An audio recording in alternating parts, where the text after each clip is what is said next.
Okay, welcome to the congregation of Yahweh. We're here on Yahweh's Sabbath day. Greetings to those on the internet. We hope you enjoy the messages that go out. Today's message is entitled, Children, Obey Your Parents in Yahweh. I'm sure 20, 30 years ago, people thought that just by the things that were going on, and well, I'm sure all throughout time people have thought that, we're near the end because we see what's going on. But I want to read 2 Timothy chapter 3 and compare that with what we see going on today. 2 Timothy chapter 3, starting in verse 1. This know also, that in the last days perilous times shall come. For men shall be lovers of their own selves, covetous, boasters, proud, blasphemers, disobedient to parents, thankful, unholy, without natural affection, truce breakers, false accusers, incontent, fierce, despisers of those that are good, traitors, heady, high-minded, lovers of pleasures more than lovers of Elohim, having a form of holiness, but denying the power thereof. From such turn away. And I want to point out something in these three verses that is kind of the theme of the rest of the message. Disobedient to parents. And I believe that is where things have become disconnected. Now, there are some people that strive to raise their children in a church setting, applying biblical principles, and some children depart. And there are scriptures that say, train up the child in the way that he should go, and when he is old, he will not depart from it. And I'm not speaking to the parents or children that are raising their children in the truth. What my focus is today is the children that are not being raised in truth. And there's a difference between raising your child in a church and raising your child in Yahweh's instructions. There's a very big difference. Let's go over to Ephesians chapter 6. And just a little side note on what we read here in Timothy. If you turn on the news or check out a newspaper or just listen to what a lot of people are talking about, we know that there is a lot of corruption and wickedness and evil going on, running rampant.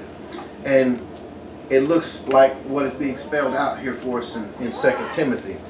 And I'm sure people have been saying, we're living in this time. They've been saying it for years. But it's getting worse, and it will continue to get worse until our Messiah returns to set things straight. I'm not looking for any peace until he comes. Now, I know he will give us peace and protect us, and some of us will be tested, but I'm not looking for shalom until he sets up his kingdom. Ephesians chapter 6, starting in verse 1. Children, obey your parents in the master, for this is right.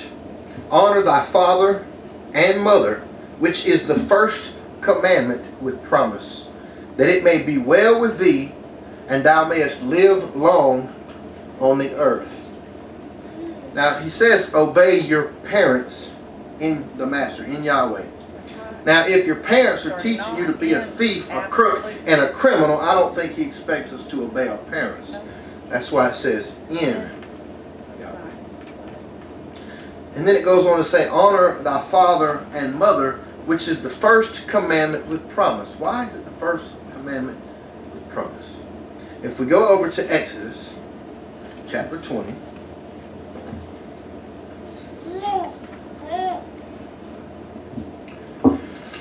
he starts off in the beginning stating the 10 commandments. And when we get to verse 12, it says, honor thy father and thy mother, that thy days may be long upon the land which Yahweh thy Elohim giveth thee. That's the first commandment that had a promise attached to it. That's why Ephesians said it's the first commandment with promise. Let's flip over to Deuteronomy chapter 4.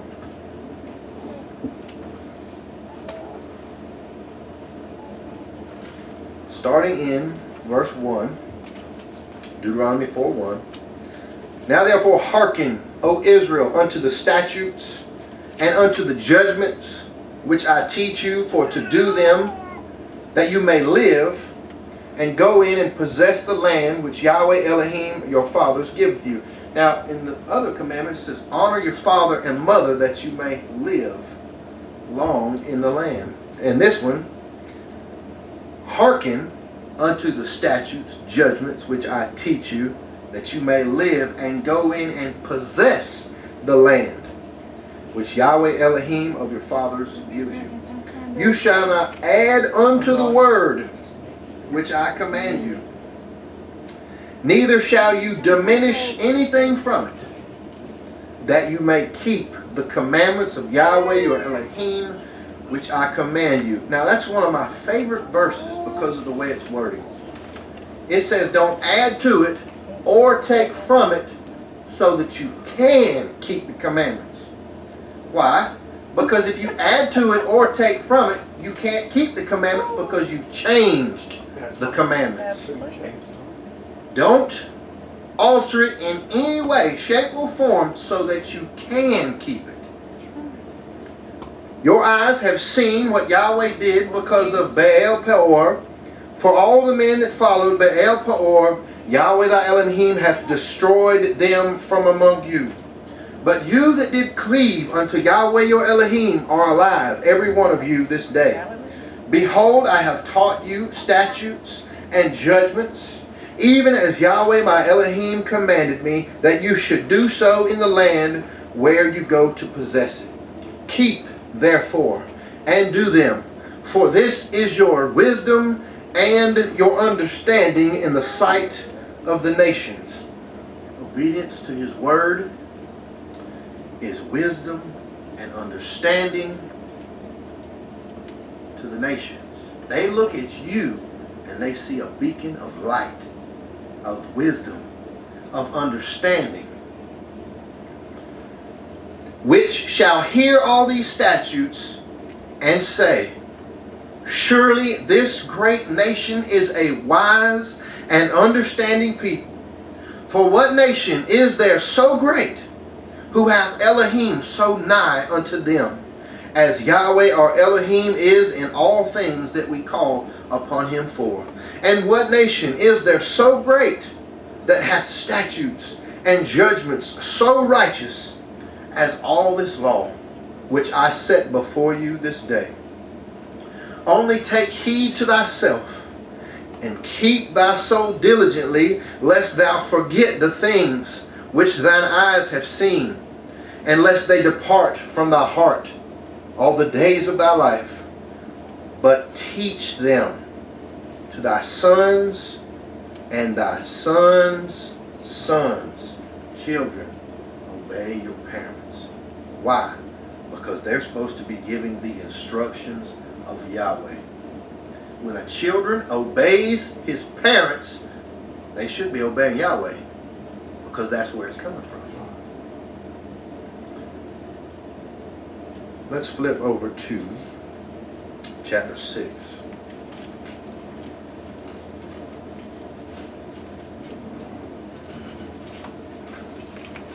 Starting in verse 1. Now these are the commandments, the statutes, and the judgments which Yahweh your Elohim commanded to teach you, that you might do them in the land, whether you go to possess it. That thou might fear Yahweh thy Elohim, to keep all his statutes and his commandments, which I command thee, thou and thy son, and thy son's son, all the days of thy life, and that thy days may be prolonged. Read that one more time.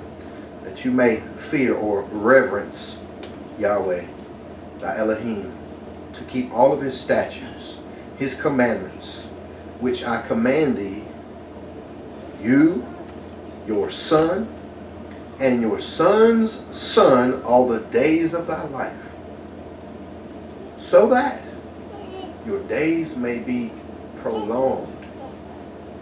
Hear therefore, O Israel, and observe to do it, that it may be well with thee. Observe it, so that it may be well, and that you may increase mightily, as Yahweh Elohim of thy fathers has promised thee, in the land that flows with milk and honey. Hear, O Israel, Yahweh our Elohim is one Yahweh. And thou shalt love Yahweh thy Elohim with all thy heart, and with all thy soul, and with all thy might. And these words which I command thee this day shall be in thine heart. Watch this. And thou shalt teach them diligently unto thy children, and shalt talk of them when thou sittest in thine house, and when thou walk by the way, and when thou lie down, and when thou rise up. And thou shalt bind them for a sign upon thine hand, and they shall be as frontlets between thine eyes. And thou shalt write them upon the posts of thy house and on thy gates. He wants our lives, our minds, our daily activities to be saturated with his word. When you enter into a city, he wants his commandments posted there. When you enter into someone's property, he wants you to see the commandments. He wants it on the doorpost before you enter into the house. Everything that you put your hand to do, he wants the commandments to be involved in it. And he wants your eyes to see his commandments everywhere you go. And always be talking about them. Always instructing your children, whether you're sitting down, lying down, or walking down the road. Keep his word in your mouth. And we're going to get some more confirmation on that. And thou shalt, hold that thought. Let's go over to chapter 11. Deuteronomy chapter 11, starting in verse 7.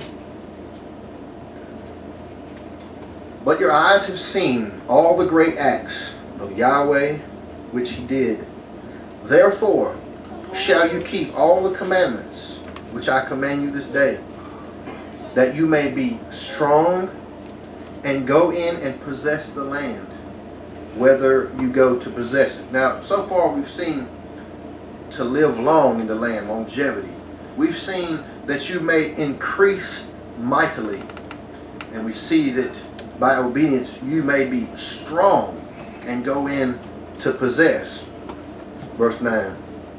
And that you may prolong your days in the land which Yahweh sware to your fathers, to give unto them and to their seed a land that flows with milk and honey.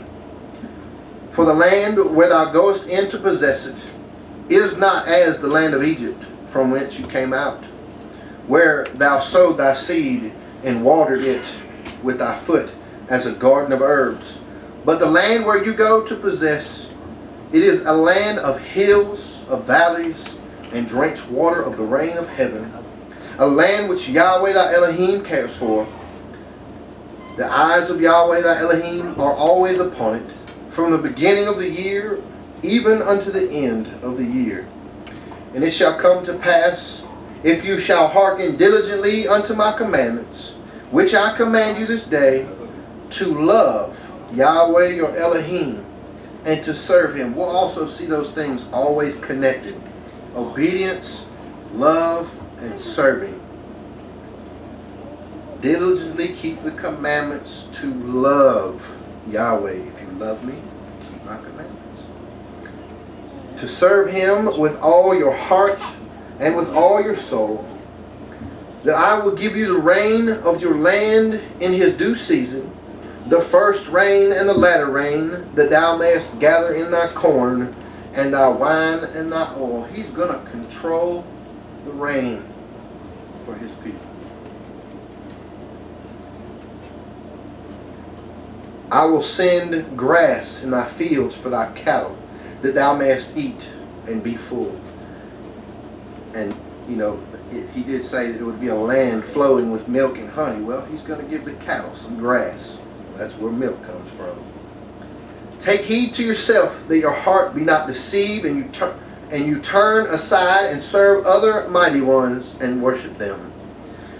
And then Yahweh's wrath be kindled against you, and he shut up the heavens, that there be no rain, and that the land yield not her fruit, unless you perish quickly from off the good land which Yahweh giveth you. Therefore shall you lay up these my words in your heart and in your soul, and bind them for a sign upon your hand, and that they may be as frontlets between your eyes. And you shall teach them your children, speaking of them when thou sittest in thine house, and when thou walkest by the way, when thou liest down, and when thou risest up. And thou shalt write them upon the doorposts of thine house, and upon thy gates. Sounds like quoting it verbatim. Another witness. That your days may be multiplied, and the days of your children in the land which Yahweh sware unto your fathers to give them, as the days of heaven upon the earth. For if you shall diligently keep all these commandments, which I command you to do them, to love Yahweh your Elohim, to walk in all his ways, and to cleave unto him, then will Yahweh drive out all these nations from before you, and you shall possess greater nations, and mightier than yourselves. Every place wherein the sole of your feet shall tread shall be yours. From the wilderness and Lebanon, from the river Euphrates, even unto the uttermost sea shall your coast be. There shall no man be able to stand before you, for Yahweh your Elohim shall lay the fear of you and the dread of you upon all the land, and you shall tread upon as he hath said unto you. Behold, I set before you this day a blessing and a curse.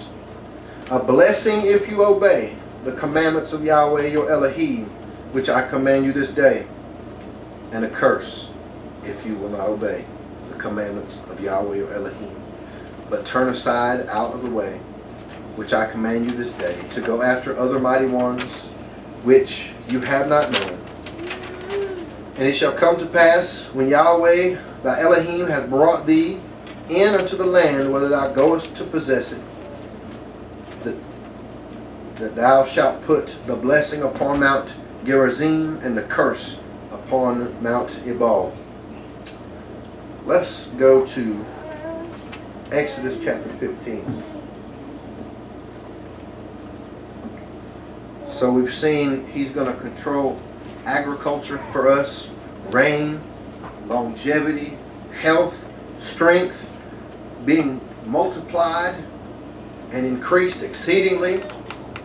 And in Exodus 15 and verse 26.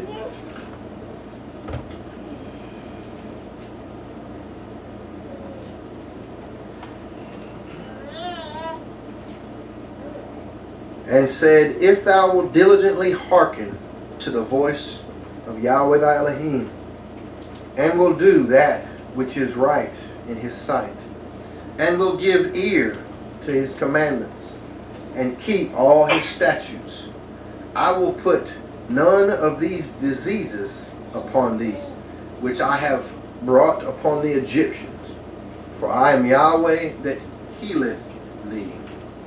So he's saying, if you obey, all the diseases that were on Egypt won't come upon you. Deuteronomy chapter 7.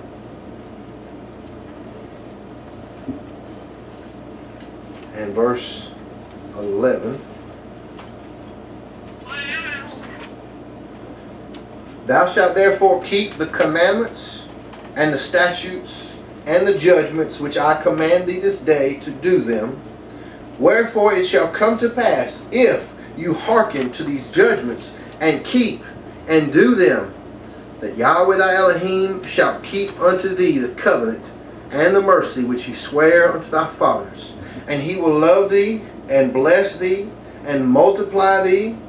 He will also bless the fruit of thy womb and the fruit of thy land, thy corn and thy wine and thine oil, the increase of thy kind and the flocks of thy sheep, in the land which he sware unto thy fathers to give thee. Thou shalt be blessed above all people. There shall not be male or female barren among you, or among your cattle. And Yahweh will take away from thee all sickness, and will put none of the evil diseases of Egypt, which thou knowest, upon thee, but will lay them upon all them that hate thee. Now, I believe it is very possible for Yahweh to directly intervene in our lives, to bless us or to curse us, to keep us healthy, to keep diseases from us. But I believe that some of these things are directly related to the physical realm. If he tells you not to come into contact with blood or something oozing out of a wound, he said it for a reason. To keep you healthy, so that you can live long. When he tells you not to keep anything that has a poisonous mold on it or something. He tells you if a earthen vessel has a crack in it, get rid of it. Why? Because that crack can hold germs and diseases and bacteria that you can't see and that you can't clean. Get rid of it. Why?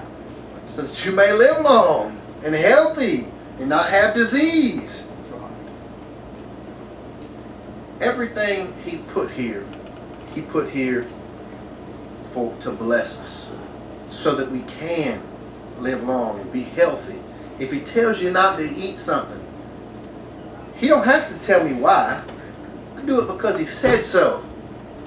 But if you study into those things, you'll know that the things he tells you to stay away from are filters.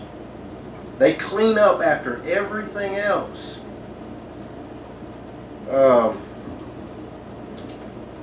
Agriculture.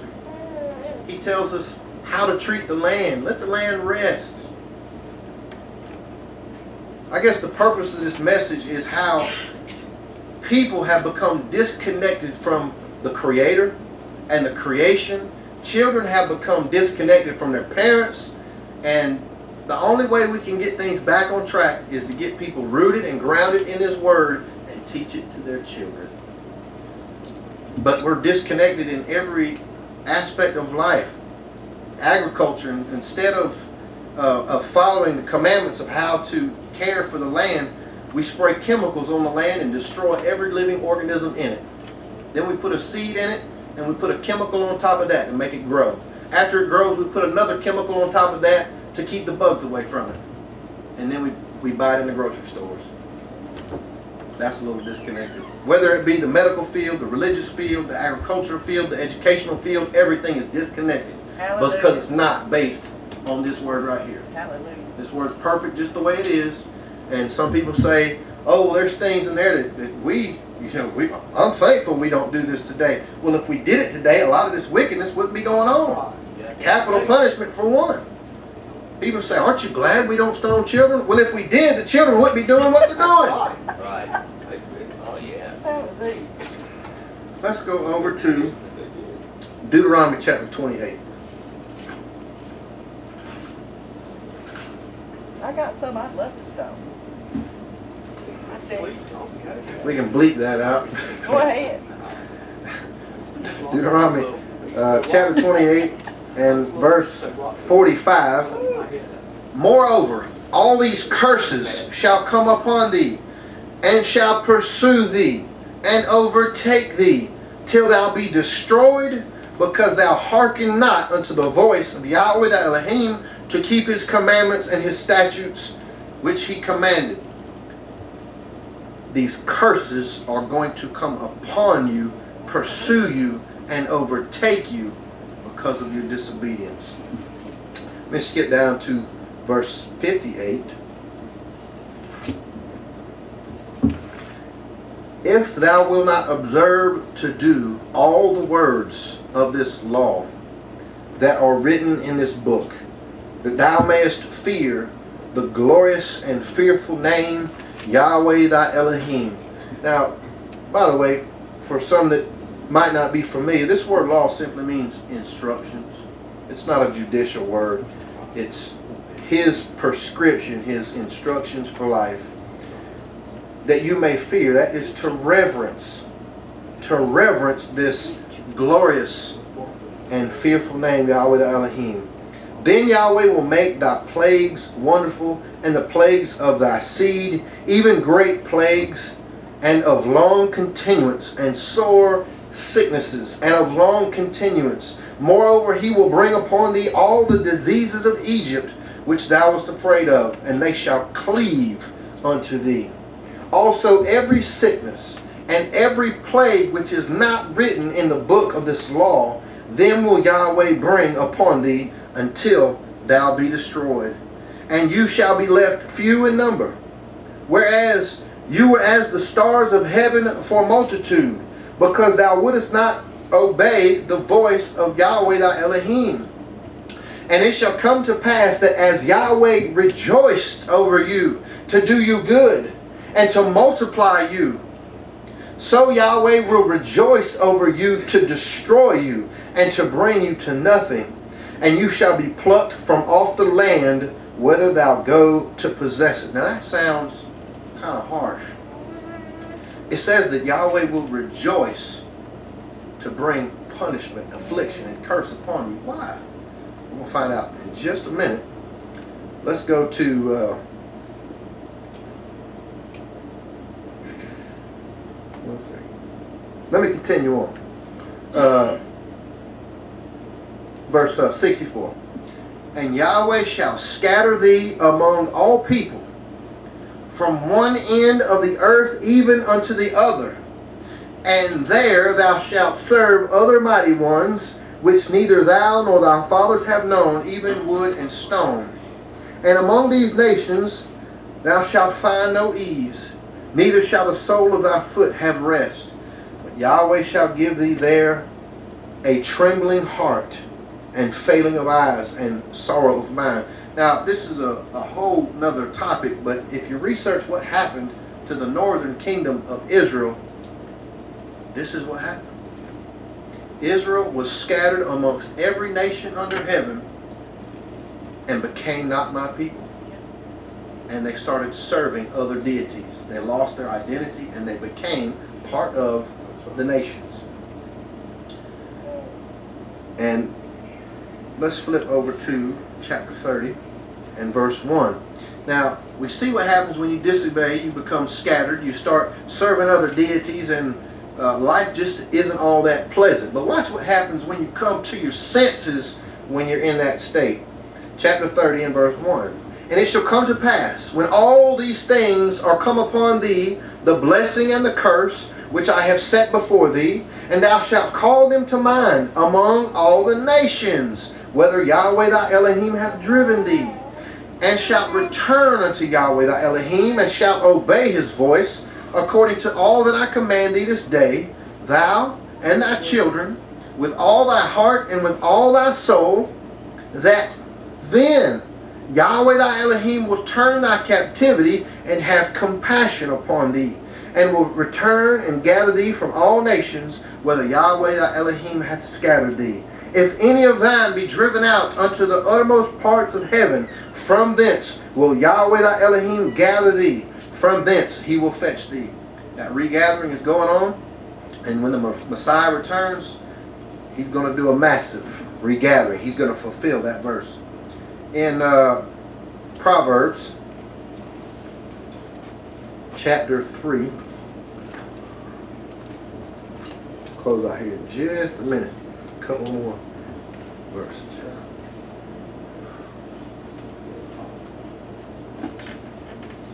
Proverbs 3, starting in verse 1. And a while ago I said that it sounded harsh for Yahweh to rejoice over allowing the plagues, the sickness, and the curse, and the sword to come against us. It sounded a little harsh. But this chapter explains what was going on there. My son, forget not my law, but let thine heart keep my commandments. For length of days and long life and peace shall they add to thee. This is a repetitive theme. Healing, strength, longevity, increase. Does that sound like bondage? Does that sound like bondage? That's what they teach out there. Bondage. Let not mercy and truth forsake thee. Bind them about thy neck, write them upon the table of thine heart. So shalt thou find favor and good understanding in the sight of Elohim and man. Trust in Yahweh with all thine heart, and lean not unto thine own understanding. In all thy ways acknowledge him, and he shall direct thy paths. Be not wise in thine own eyes. Fear Yahweh and depart from evil. Here goes again. It shall be health to thy navel and marrow to thy bones. Honor Yahweh with thy substance and with the first fruits of all thine increase. So shall thy barns be filled with plenty, and thy presses shall burst out with new wine. My son, despise not the chastening of Yahweh, neither be weary of his correction. For whom Yahweh loves, he corrects, even as a father the son in whom he delights. The reason Yahweh will bring the curse upon his people, the affliction, is to bring them back to him, because he loves them. It's testing and tribulation brings us to repentance. It brings us to our senses and gives us the knowledge that we really need him. Let's flip back to chapter 1 in Proverbs. We've got one more section after this. Verse 7. The fear of Yahweh is the beginning of knowledge, but fools despise wisdom and instruction. My son, hear the instruction of thy father, and forsake not the law of thy mother. Children, obey your parents in Yahweh. Psalms chapter 1.